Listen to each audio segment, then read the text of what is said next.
Click করুন অ্যাপের bell আইকনে আর সাবস্ক্রাইব করুন এবিপি আনন্দ। সব সময় থাকুন খবরে।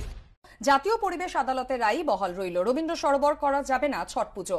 কেএমডি এর আবেদনের মামলায় জানিয়ে দিল সুপ্রিম কোর্ট, কড়া নিরাপত্তায় মুড়ে ফেলা হয়েছে রবীন্দ্র সরোবর। সেই ছবি তুলে ধরেছেন আমাদের প্রতিনিধি ময়ূখ ঠাকুর চক্রবর্তী।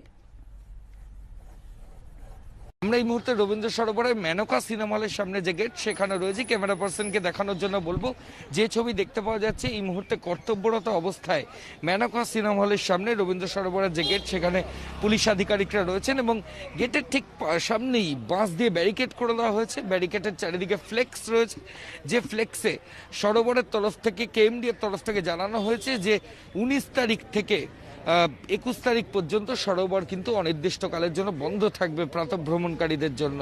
বাইরে কর্তব্যরত অবস্থায় পুলিশ আধিকারিকরা রয়েছেন। গত বছরও যে ছবি দেখতে পাওয়া গেছিল যে গেট বন্ধ থাকা সত্ত্বেও ছট পুজোয় বেশ কয়েকজন পুণ্যার্থী তারা কিন্তু তালা ভেঙে ভেতরে ঢুকেছিলেন এবং এবছর যে ছবি দেখতে পাওয়া যাচ্ছে এখনো পর্যন্ত গেট কিন্তু তালাবন্ধ অবস্থায় রয়েছে। গেটের বাইরে পুলিশ আধিকারিকরা রয়েছেন। ক্যামেরায় দীপ্তেন্দুর সঙ্গে ময়ূখ ঠাকুর চক্রবর্তী, এবিপি আনন্দ।